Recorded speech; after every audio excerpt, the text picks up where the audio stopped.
Good afternoon, everyone, and welcome to the first session of Xenotopia Symposium. My name is Arpan Riasi, and I'm the curator of Xenotopia Symposium. I'm delighted to have you joining us for this engaging and thought-provoking lecture series, which is a parallel program to the Kahar and Ecological Speculation Within the Web of Life exhibition. Over the course of 3 discussions, the Xenotopia Symposium will bring together scholars and thinkers around the world to examine the intersections of ecology, urban landscapes, feminism, socially engaged art, all within and beyond the geohistorical context of Iran. The term Xenotopia is an invitation to rethink the relationship between art and space. By combining Xeno meaning foreign or other, with Topia meaning place or space, it challenges us to consider art in unconventional, non-traditional spaces beyond the white cube. It prompts us to rethink art's role not as a commercial commodity, but as a transformative force capable of intervening in everyday life and reshaping our environments. The Xenotopia Symposium is an opportunity to imagine new possibilities for artistic practices that exist outside conventional spaces, and we're excited to embark on this journey of inquiry and speculation with all of you.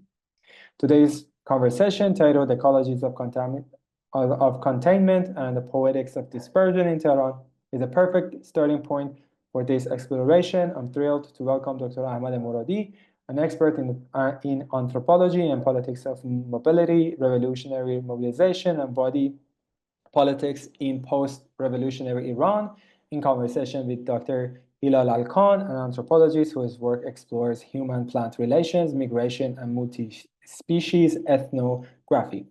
Thank you for being here, and we look forward to your stimulating discussion. So, thank you very much, Irfan, for the introduction and for inviting us, first of all, to today's session, which was actually a mission too. So, and thank you, Hilal. Thanks goes to Hilal for accepting to accompany me in this session. I just want to make a corrective to the title. So it's Ecologies of Containment and Poetics of Dispersion in Tehran and Berlin. So our case would be partly about Tehran, and then Hilal will describe discuss his topic, which has to do with the ecology in urban ecology in Berlin. So we will talk more about that after the presentations. Okay, so I'm going to read a little bit from my text, and I hope that you hear me well.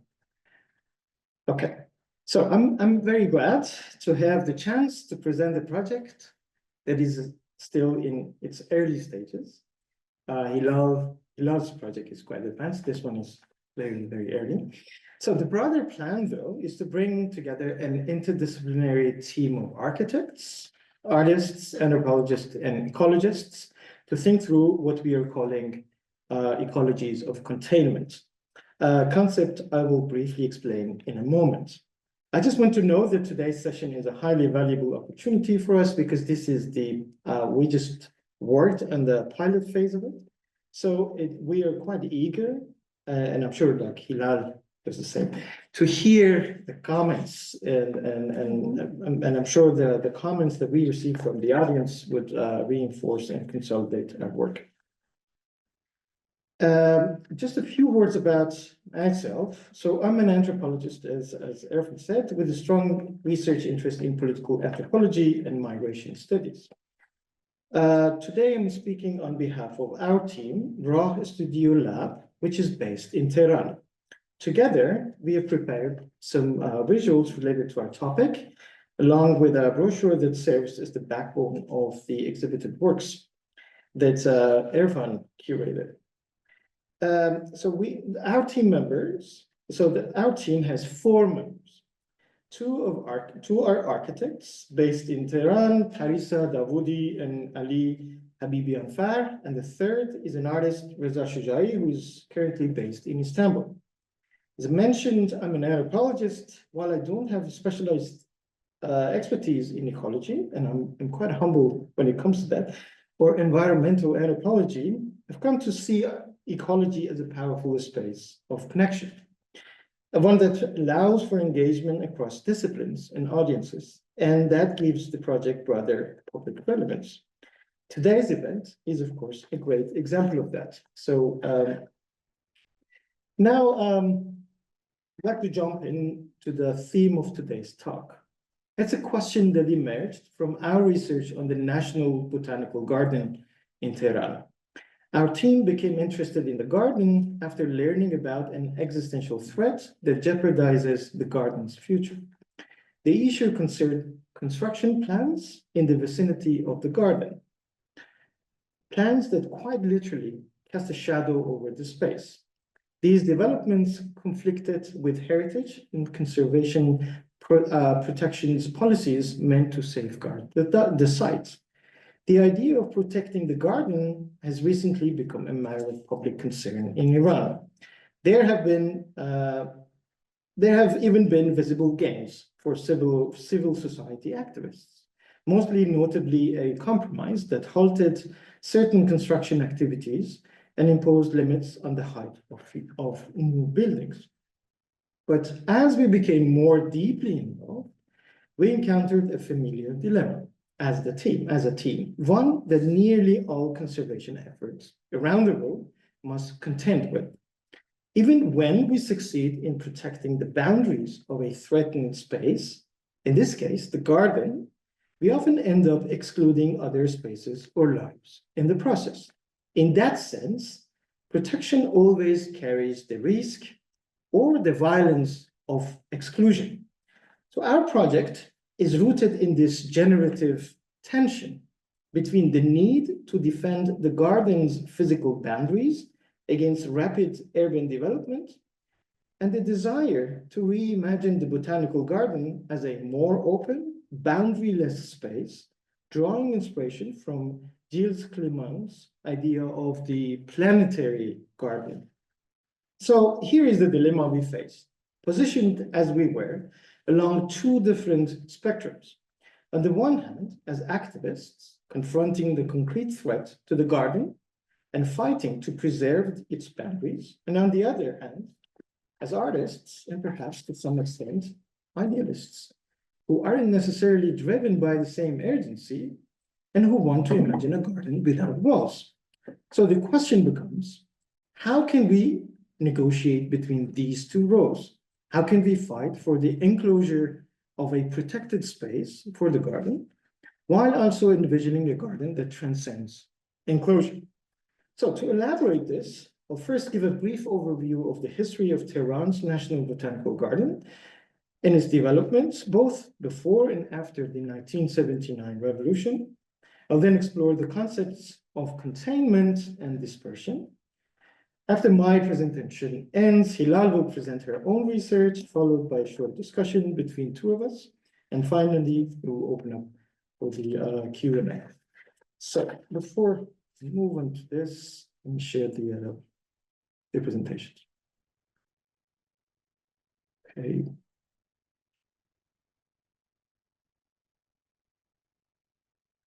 So you can see it, right? The slide. Okay. So before starting, these are the images that you will see are produced by Parisa and Ali, team members, and they use the 3D mapping.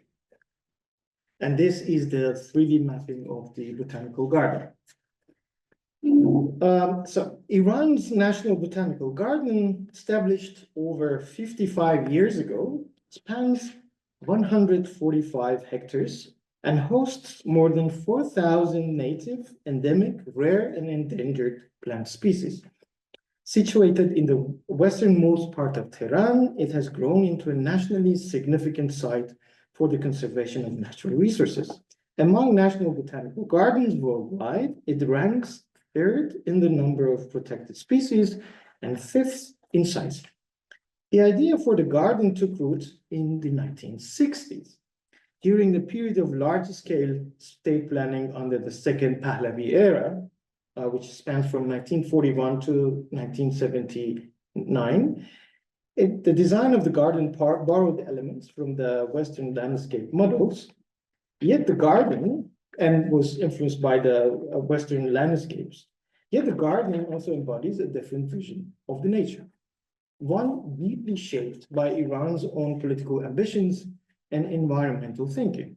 In the mid-1920s, in the mid-20th century, the notion of ecology entered Iran's political discourse. The term gained traction in the 1950s, when Iskandar Firuz was appointed to oversee the protection of nature.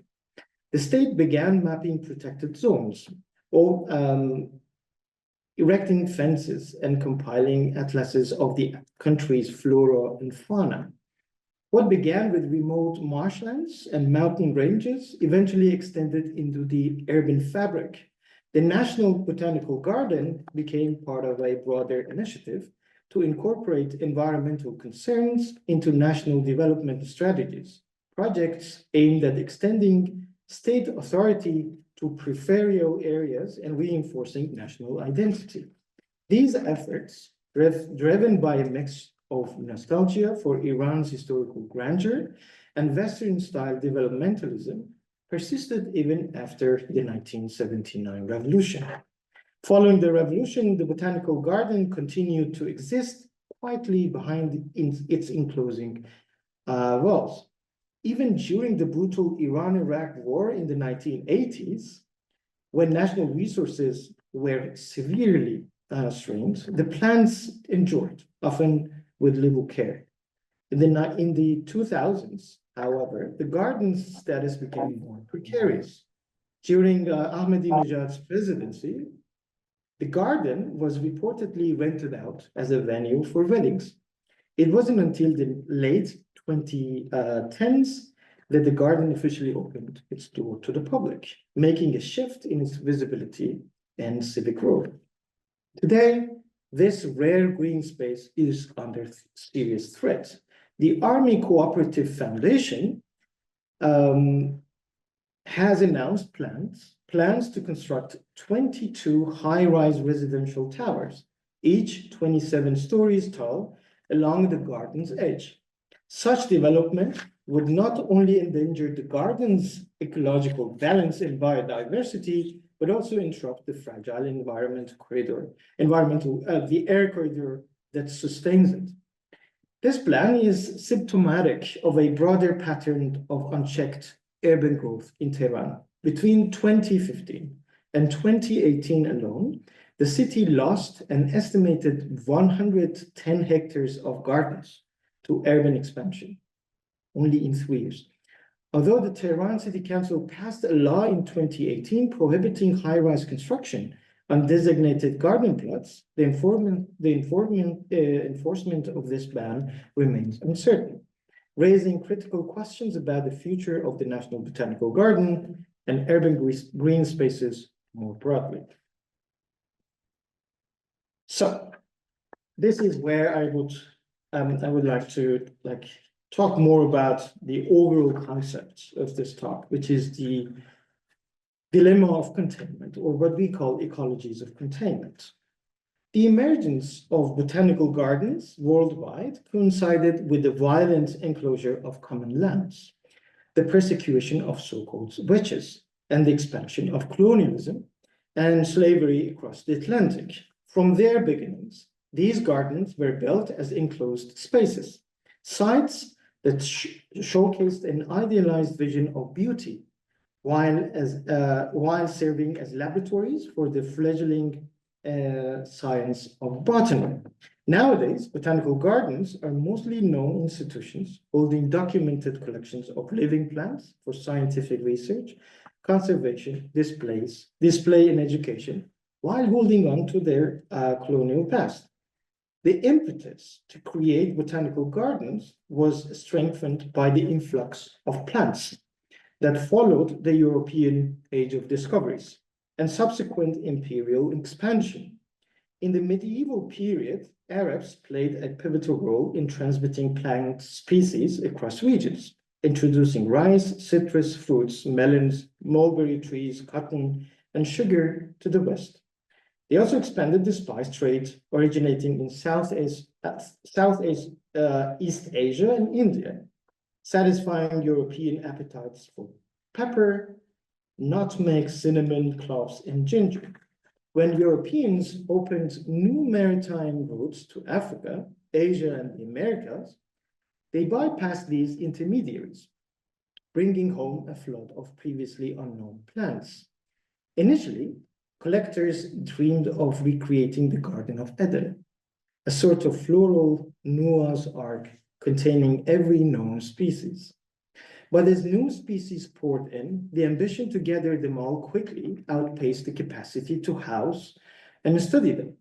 Early botanists were particularly interested in the medical properties of exotic plants. Over time, major European trading companies recognized the vast commercial potential of these species and eagerly funded expeditions in the name of profit and national prestige.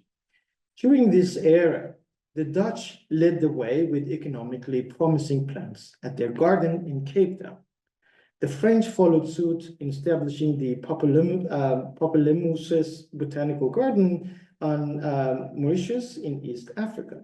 Both would eventually come under British control, reflecting the larger geopolitical shifts of the period. The British themselves pioneered a botanical garden in Saint Vincent in the West Indies in 1764. Through these undertakings, botanical gardens became increasingly pivotal in collecting, cataloging, and distributing plant species worldwide, an endeavor that also involved appropriating and displaying flora from their native ecologies. Seen in this light, botanical gardens are not merely idyllic showcases, but also repositories of potential ecological disruption, natural arsenals of invasive species. By maintaining and archiving a wide variety of plants from around the world, they promote conservation while simultaneously enabling the dissemination of species beyond their original habitats. This duality points to the deeper politics of botanical gardens. So botanical gardens employ what we might call technologies of containment. But what does containment mean here? To contain something is to handle it inside a clearly demarcated space, keeping it stationary and within a manageable scope so it does not overflow. Based on this, we can see storages such as seed banks, greenhouses, and garden plots as technologies that produce insights in the world. These insights organize how we relate to plants and ecosystems, defining what is inside the boundary and by extension, what is outside. This boundary making is intimately tied to an insatiable desire for completeness, an impulse to collect everything, to preserve each seed, and to acquire every possible variety of plants. No collection can, yet this drive continually clashes with the reality of radical incompleteness. No collection can ever truly encompass the endless diversity of nature. Every new seed or species highlights how the garden's ambition lags behind the dynamism of the natural world. The result is a perpetual will to collect and to store, an unceasing attempt to capture what might otherwise remain discovered or be lost. So this relentless push to gather new species and expand seed archives exposes a deeper dilemma within conservation. On one hand, botanical gardens are critical sanctuaries, preserving biodiversity and offering living repositories for research, education, and potential introduction programs. On the other hand, the very logic of containment, strict boundaries, and controlled environments can enact forms of exclusion and violence. Often, these enclosed gardens mirror wider patterns of colonial expropriation, relocating plants and the knowledge surrounding them from their original contexts into curated, mostly Western institutions. Similarly, efforts to conserve a threatened space or species typically involve protecting certain boundaries. Yet doing so can alienate or exclude other ecologies and human communities. Thus, the inner workings of a garden enmeshed in histories, its curatorial decisions, its classification systems, its living collections are enmeshed in histories of extraction and enclosure.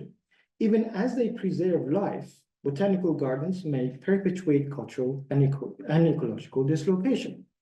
In short, botanical gardens embody a complex legacy. They serve as sites of scientific curiosity and environmental stewardship, yet carry within them the marks of enclosure, colonial exploitation, and the tension between containment and openness. By revisiting their origins and practices, we gain a clear understanding of the ecologies of containment, how seeds, species, and landscapes are collected, framed, and managed, and of the persistent challenge. How do we balance the will to conserve with the inherent violence of exclusion? So, now that I've explained what we mean by ecologies of containment, I can finally discuss the core of our project titled The Garden Scale. So these are the three images that was produced by our team. The global conservation priority is to understand how invasive species enter new regions. Botanic gardens are a key pathway for introducing non-native, potentially invasive plants. Historically, public horticultural displays have favored exotic plants as objects of desire, leading to the movement of countless non-native species into gardens worldwide, some of which have become invasive. It is estimated that 30 to 40% of the world's known plant species are maintained in cultivation in botanical gardens. These institutions have often been described as networks of species dispersal, because they hold large, diverse collections, unintentional hybridization can occur, and hybrids may become invasive if they escape cultivation. And of course, it's not only hybridization, it's more than this. Still, the exact number of species that have escaped from these collections remains unclear. Analysis of species now held in botanical gardens indicates a significant potential for invasiveness among plants, already identified as invasive alien species. Many of the most widespread non-native invasive plants were initially grown as ornamentals in living collections. In many respects, botanical gardens provide some of the most documented examples of botanical invasions. Biological invasions, both because they have served as major sources of invasive species and because they keep meticulous records. Seed exchanges among botanical gardens have also been a significant pathway for introducing alien species. Across the various routes by which horticultural species become invasive, the most effective control measures are screening new introductions and banning those likely to become invasive. Protocols for deciding which species to include have existed for some time and work best when applied with a precautionary approach. For instance, the Missouri Botanical Garden has created a specialized weed risk assessment tool to evaluate the invasive traits of potential additions to their collections, while the Chicago Botanic Garden uses a region-specific assessment tool for similar purposes. But as you notice, these are all scientific terms used in botanical studies, like invasion and all of this. But our art project asks and looks at the whole process, tries to look at it differently. And it asks, but what if instead of referring to the invasion or escape of a species, we look at these processes through a different lens? Our artwork reimagines these so-called gardenscapes as acts of defiance, rebellions by plants against the boundaries imposed by colonial and imperial efforts to classify and confine nature. What we see these species on the run as echoing Donna Haraway's concept of refugia, viewing Earth as full of refugees, human or not, without refuge. Similarly, we draw on the idea of erranty to celebrate movement and dispersion, illustrating how identities and ecosystems flourish through relational wanderings. Therefore, instead of branding the escape of plants as an invasion, we interpret it as an attempt by plants to forge new interwoven networks, an effort that challenges dominant narratives, portraying displaced populations, human or non-human, as invaders. But just as sort of conclusion here, I would like to get back to where I started, the central dilemma or paradox of conservation, an effort to create and reinforce the ecologies of containment while fighting against boundaries and borders. Instead of a neat answer, I choose this to remain unresolved, restoring to what Edward Gillison calls a right to opacity, a right for opacity. Now, Gillison's call for a right to opacity challenges our reliance on universalizing categories and neat conceptual boundaries. Instead of pursuing a false transparency, he reminds us that complexity often resists tidy resolution. This emphasis on opacity and uncertainty echoes realities across the global South, where the histories and facts and fates of botanical gardens can differ significantly from those in the West. Rather than existing as simple enclaves of preserved nature, these gardens frequently confront overlapping tensions, encroachments, pollution, and the gradual decline in air, water, and soil quality. These are forms of disposition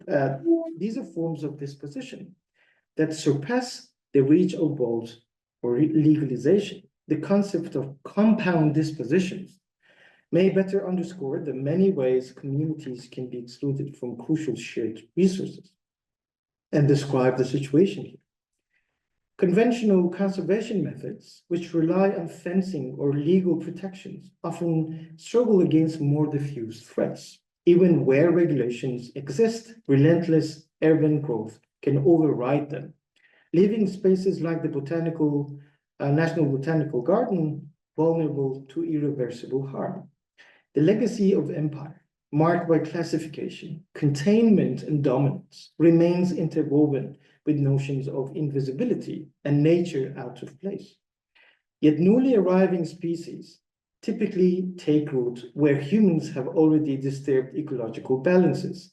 Unfortunately, we don't have time for us to, I would have liked to talk about a space adjacent to the garden, which is where many of the trees there are dying. So that will be like the space which is completely disturbed by the human interactions. This perspective moves us beyond labeling such species as alien aggressors, urging us to consider how human actions create the conditions for their proliferations. Ultimately, this shift in viewpoint opens a pathway towards a more decolonial companionship among all living beings, one that recognizes the agency of plants, animals, and other organisms. Such multi-species homemaking can subvert colonial legacies at an intimate level, where daily interactions might challenge entrenched biases about a species and belonging. If we stop condemning escapes as invasions and instead see them as acts of creation and connection, we can begin to address the complexities of ecological relationships and acknowledge our limited control over them. The question, therefore, is how to safeguard what truly needs protection, both human and non-human life, while resisting the violence of rigid boundaries. Glison's Poetics of Relations, with its insistence on opacity, invites us to remain in this tension rather than rushing to impose clarity, by accepting that some aspects of the world cannot and should not be reduced. We open the door to more inclusive, nuanced ways of living, ways that recognize our shared interdependence with other species and the environments we all inhabit. So thank you very much.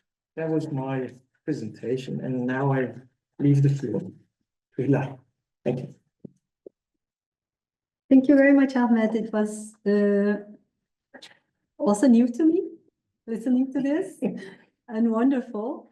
Thank you. I hope we will have time to talk more, but I will try to somehow relate, but maybe you just stop your screen share first. Oh, yeah. Sorry. Fine. Stop. Is it okay now? Yes, I think so. Okay. Make this full screen somehow.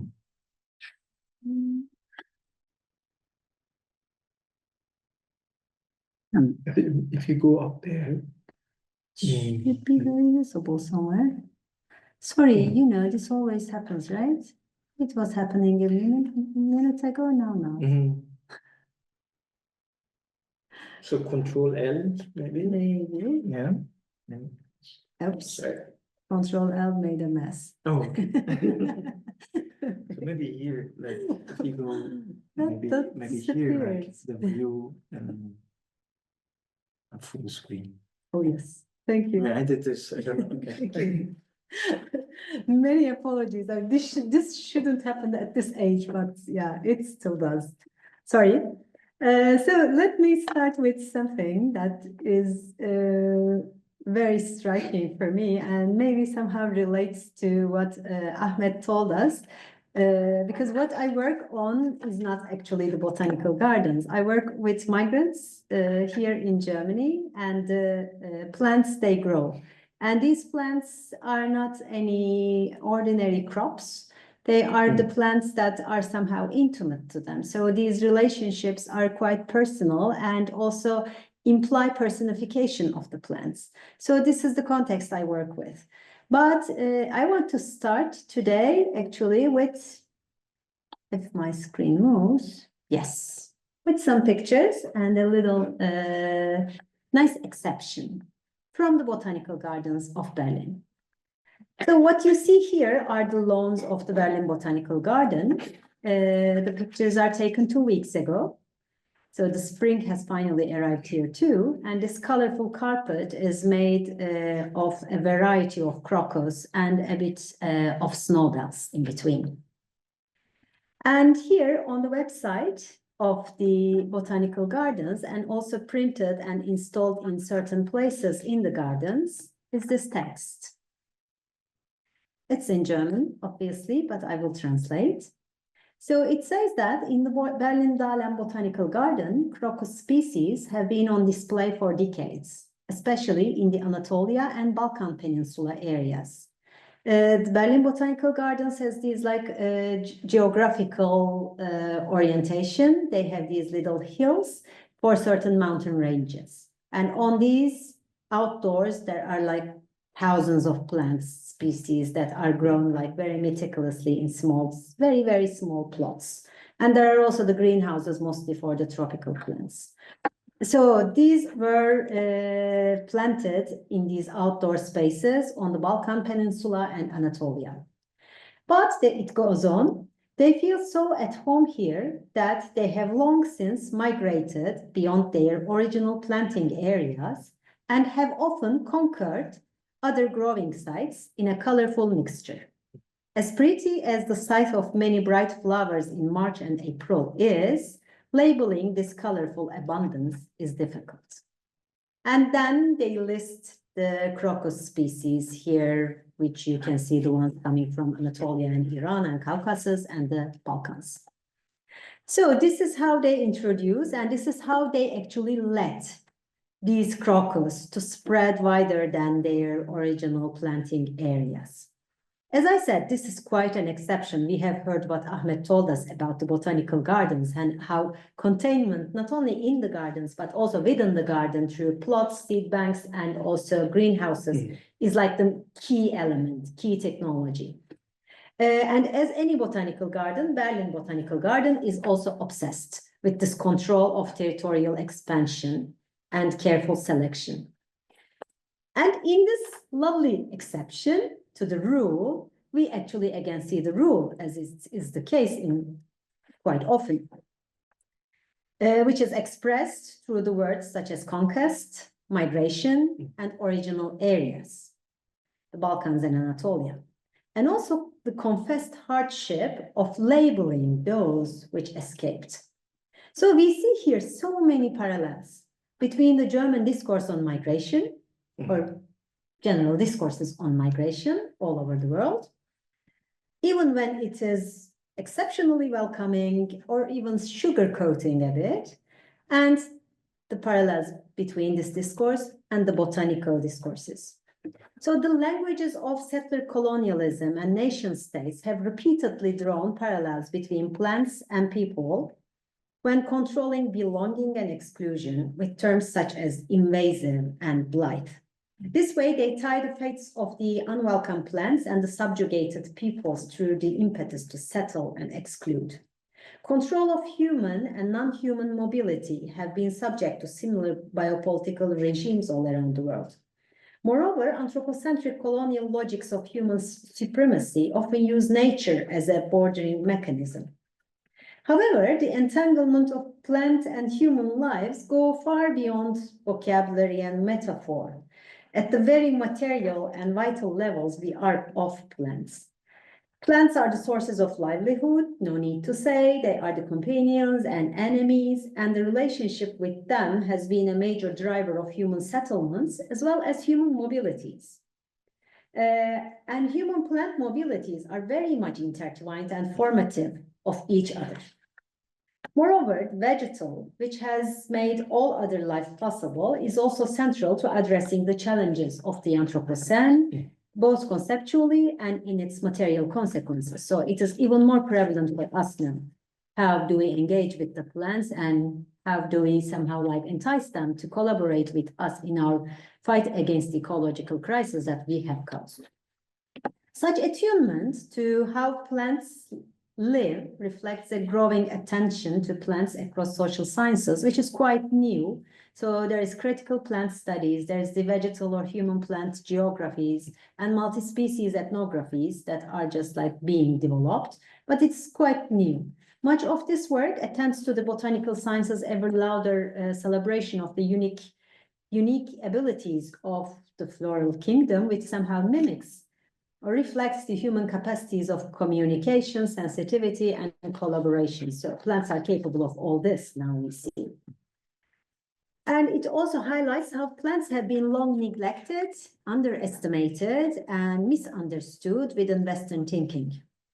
A particularly strong illusion pulled into focus through this turn in social sciences in different disciplines is the notion that plant life is sessile and sedentary, existing through fixing in place. But plants actually move.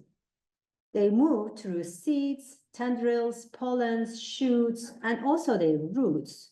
They move on their own, and they also move using earthly elements and by enticing others, human or non-human, to collaborate with them.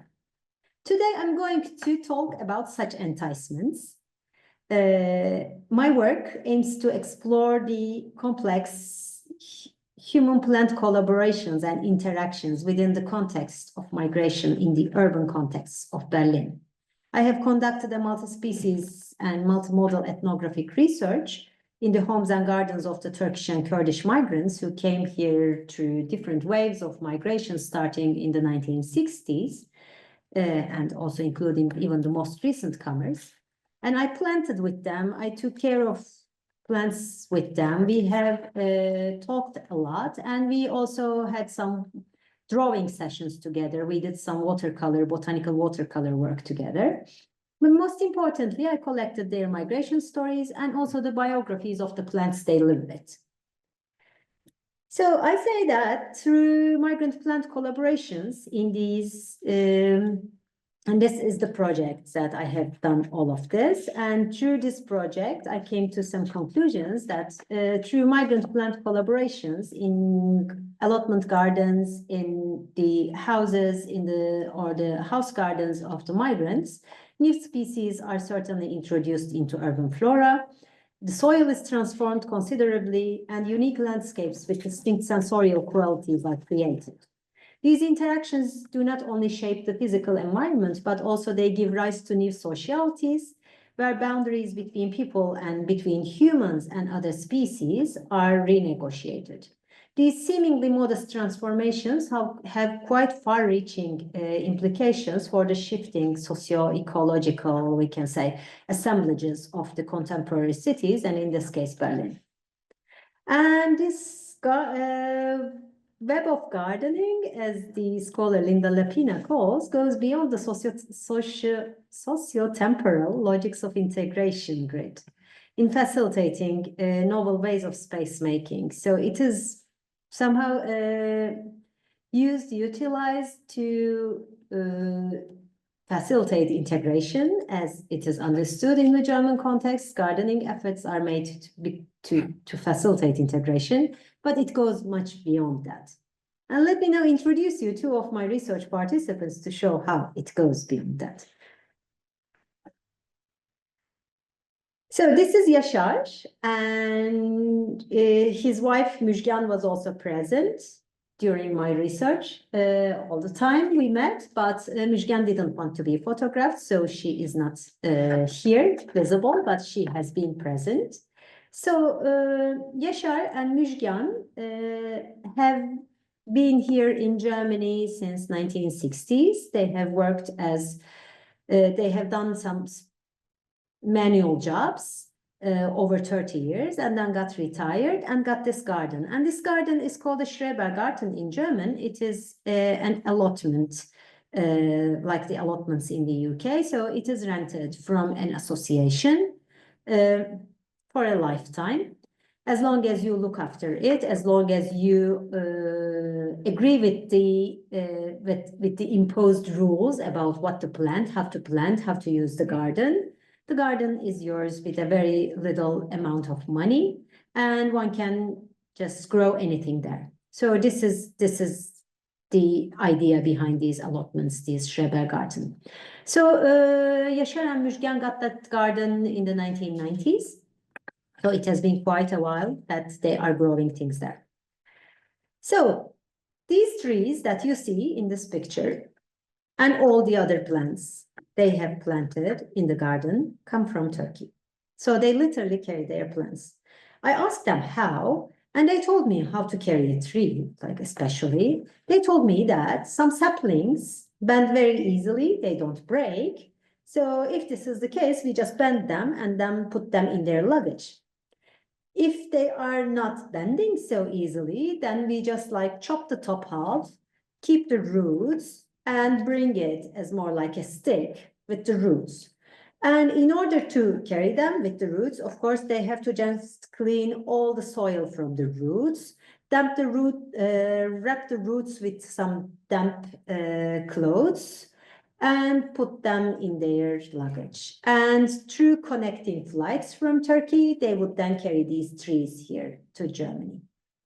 And not only them, they would also bring all the seedlings of the vegetable seedlings from Turkey too, not seeds, but the seedlings. So they would cut half like 5-liter plastic bottles, put all the seedlings inside, and then just like replace the top and put them again in their suitcases. And they do this at least 2 times, sometimes 3 times a year between this plant trafficking between Turkey and Germany. Their garden is really lush, very practical, very well maintained. They don't have a lawn, which is very commonplace with the German inhabitants of these gardens. They don't have many flowers, the only flowers you see in this picture, and they just plant them because they attract pollinators, so it's good for their vegetables. There are high beds for vegetables, but they also plant the vegetables on the ground underneath the trees because then they keep the soil moist. So when I visited them the last time in June 24, there were just like a few cucumbers and a grape wine that they bought from Germany. All the rest of the plants came from Turkey.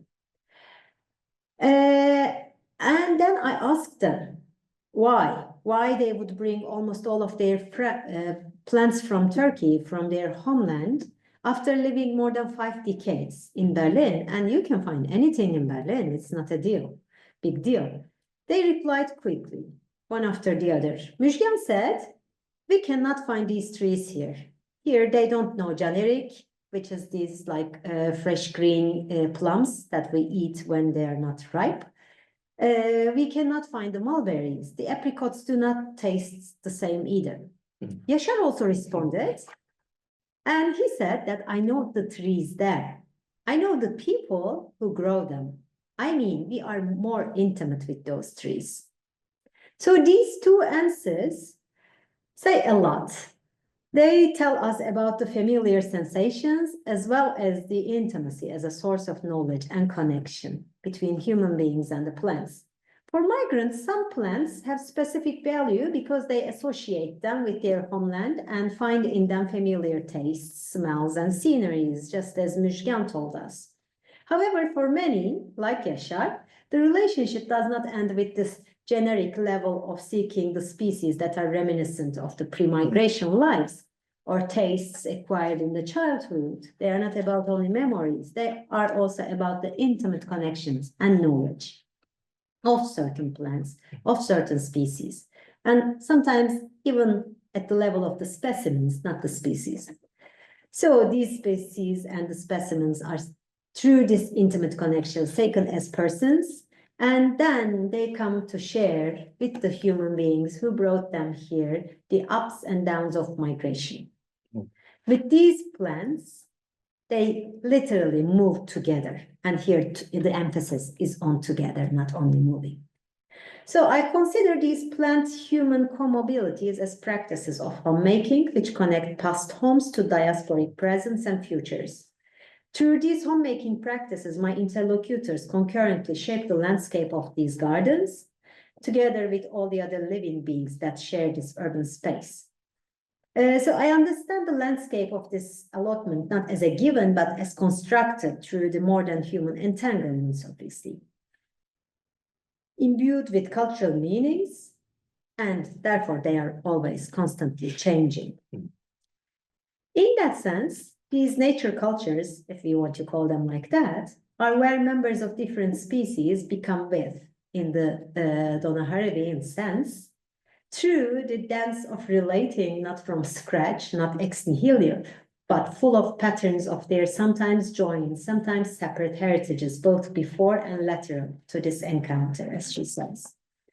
So this is the key here, that these plants and these people have shared histories. They have come together, different points in their lives, through in their differently significant moments in their biographies.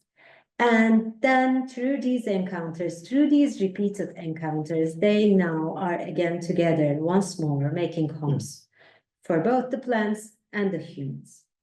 These nature cultures are made at the intersecting and entangled temporalities of the humans and plants, though. Plants dictate their needs to be met at certain times and pull migrants towards the present, that cannot be put into a parenthesis or postponed for the sake of this nostalgic past they once shared, or an imagined future that they are going to build together. This relationship is very present. And alongside many burdens of building a home from scratch, at a place where migrants are forever deemed to remain the other in the public discourse, the challenges of aligning with plant temporalities in a different climate manifests the hardships of homemaking here again. But they also create some opportunities for creativity in generating and amalgamating multiple belongings. So what are these creativities?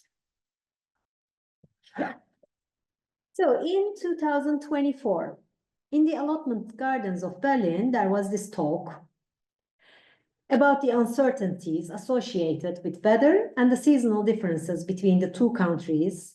It was the most common subject, again, of small talk. So cherries and apples, all of the cherries and apples were gone in Berlin-Brandenburg region. But the pears somehow survived the May frost. Yeah, there was a frost in May, which killed the fruits of the trees which had bloomed before the frost. Certainly, frost-hitting fruit trees is not unique to Berlin or Northern Europe. It happens also in Turkey, but it happens at a different time. So the time window for it to happen is really large here in comparison to most parts of Turkey. It is easier to develop co-adaptation strategies with vegetables. One can germinate them indoors and take them out after the 15th of May, which is like incredibly late for Turkey. But then migrants adapt to that. But how can you adapt with the trees? The trees are outdoors. And as soon as the frost hits, the water inside the branches gets frozen, and then they all become very brittle, and all the bloom is, of course, also gone. So how to fight with that? Yaşar found a very ingenious solution to this problem. He is a very crafted, very talented guy, and he is very much into grafting. And so he grafted apple branches to a pear tree. He again brought this pear tree from Turkey to align the apple temporalities with the late blooming and cold resistant pear. It is a sight that makes every passerby just like look twice. As you see, the same tree is giving the fruits of the apple and the pear, and actually not only one apple, two sorts of apple, because he couldn't stop grafting. So Yaşar's tree had, in 2024, when all the other trees had nothing, this tree had so many apples that he was afraid the branches might give way under weight. He applied his adaptation strategies, juggling these two worlds and emplacing himself in two distant places simultaneously, rooting in both of them simultaneously to his garden quite successfully, and managed to co-adapt together with the plants with whom he migrated together. So this has been the key story that I wanted to tell you, but there is actually more to their story, because where they have this little garden, their presence was not quite ordinary. I mean, until the last maybe 10 years, it has been quite uncommon for the migrants to have such allotments. And Müjgan and Yaşar were very vocal about the way they interpreted this. They explained it to me. According to them, earlier, people would come here just to earn money and to buy a tractor or even a television. Then they would just simply return. Because of that, they did not buy anything. They did not even bring their families in the earlier generations, and many families were torn apart, etc. But in the end, they actually stayed. And so they made that decision quite earlier. They knew that they would stay. And as like an indication of their commitment to stay, they acquired this garden. And in that garden, they practiced their own hybridization, their own creativity to manage the challenges of migration together with their plants. So I would say that growing trees and other perennials, unlike vegetables, and buying these plots, renting these plots, requires a long-term commitment and also suitable conditions. And these then can be translated into a better emplacement in the new homeland for these people.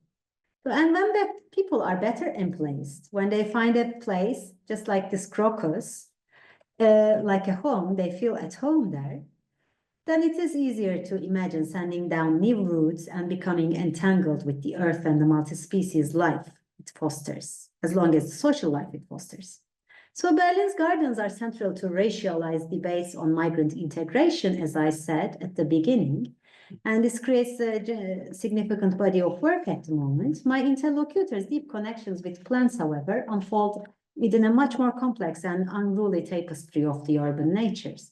The plants they carry with them and the plants they adopt in their new homelands, as well as the hybrids they intentionally cultivate, carry meanings that go beyond this question of integration. Through their plant care, they navigate and reshape urban spaces, contributing to broader discussions on ecology, belonging, and the politics of place. They invest in sustainable presence and aspirable futures together with the plants. And all the while, slowly and subtly, they transform the multi-species life forms of the city. And on this account, remember the crocus, please. Thank you very much. Thank you, Hilal. Thank you, Ahmad. It was a fascinating presentation. Really enjoyed it. And it was great. Thank you. Are you gonna sort of discuss, or we can open to Q&A? I was thinking probably we open up Yeah. the floor and then see if there is a question, and then we see how to proceed. If you agree. Right. Yeah, sure. So if anybody has any questions, they can raise hand, I think. Yes. Or write it in chat, or just unmute themselves and ask the question. For me personally, if not anybody has any questions, mine is more like a comment than actually a question. The reason it was fascinating, how these two presentations are connected is through, I know that you refer to Donna Haraway in your presentation, and also Hilal, but there is another thinker that talks about this dichotomy between culture and nature, which is Giorgio Agamben in this famous book, Homo Sacer. And what I really love about the project that you did with Parisa Ali and Mezo is creating this anthropomorphic lens, meaning like giving human qualities to these botanic plants that are actually defying the apparatus that tries to distort their reality, or in a sense reduce their reality into some sort of alien species, you know. And that's something that also Agamben talks about when he talks about the two realms.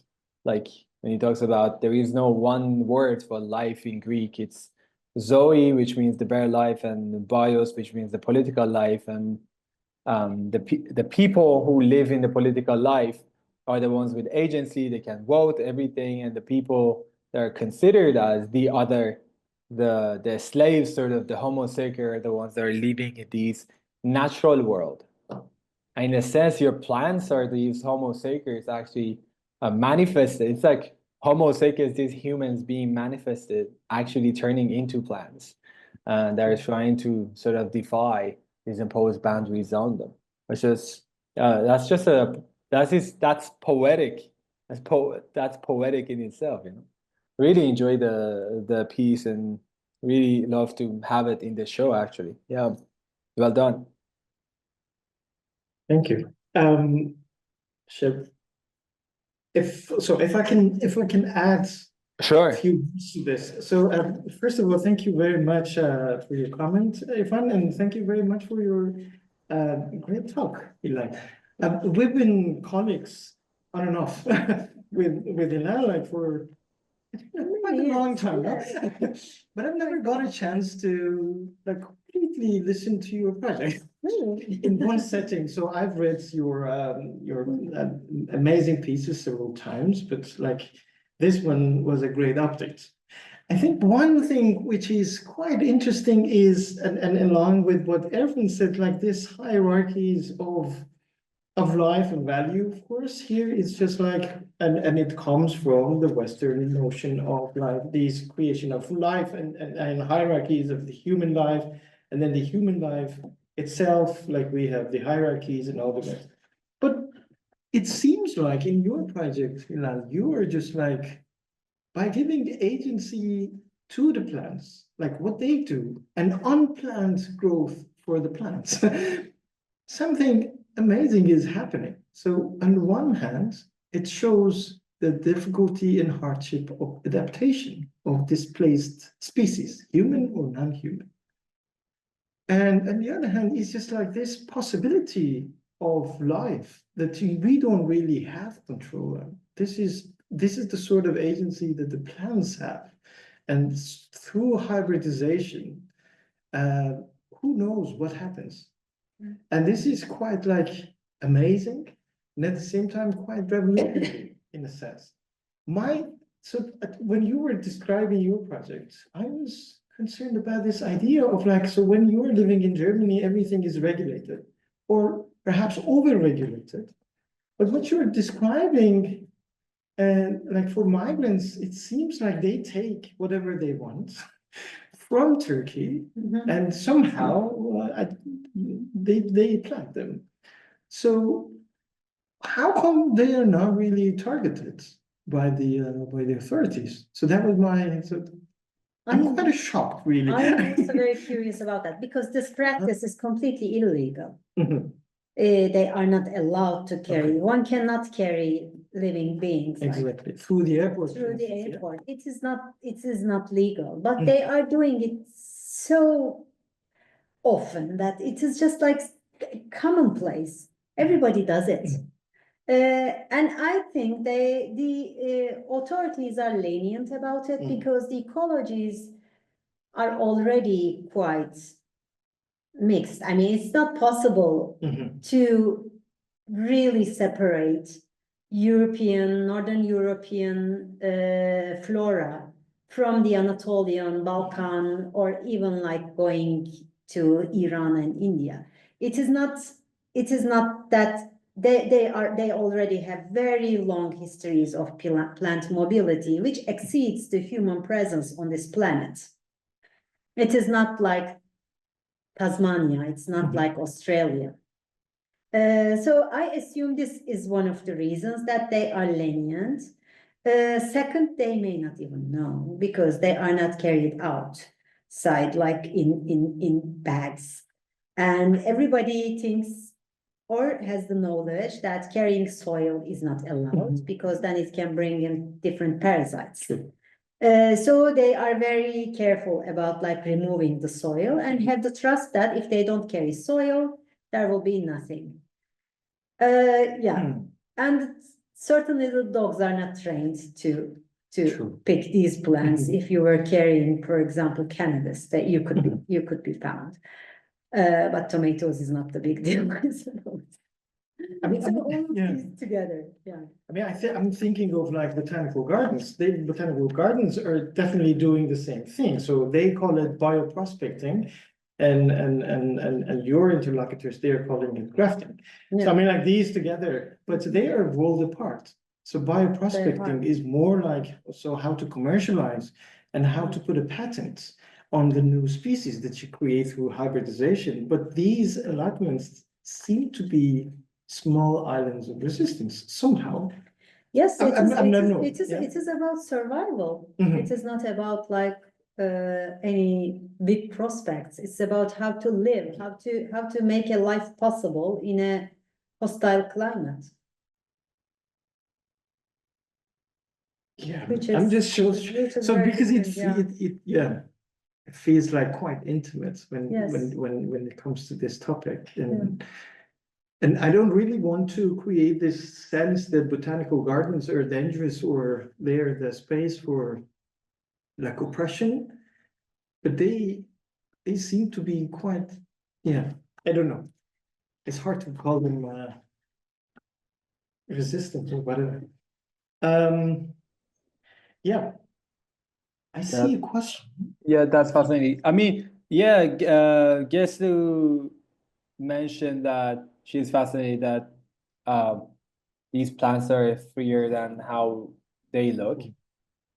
And I was thinking about, so I was reading this article by Eugene Thacker where he talked about another way of looking at this anthropocentric relation, instead of us using the objects or the nature outside, how thinking about how these objects or these plants or the nature is using us. And I think Hilal's case is a very interesting case to think about, how trees are using humans to immigrate to other countries, and it started actually a new life as an illegal immigrant, basically, because they'll be carried in suitcases, and then nobody knows about them. They don't have any ID or anything. Yeah, that's pretty fascinating, actually, thinking about the relation this way. Yeah. Great. Yeah. So I think if If have there's many no questions, if there's no then question, we can go and We can- talk over a break. Yeah, and Sure. so- And the session is also recorded. It will be on YouTube channel, in my YouTube channel. People will access it, and if there's any other questions, I will reach out to both of you. Great. Yes, okay, good. Thank you very much Yeah, again. I for appreciate it, inviting us. man. Amazing talk, and what a start to this symposium. Appreciate it. Fantastic. Yeah, So- thank you so much, Amajan and Hilal. I hope to see you both in Tehran, or at least one of you. Hopefully. Yes, Yeah, both will be better. All right. both of us. Yeah, definitely. Great. All right. Thank you. Have a Great. good Thank you so day. much. You too. Very much Bye-bye. to the audience for Oh yeah, participating. that's definitely. See you. Bye. Bye.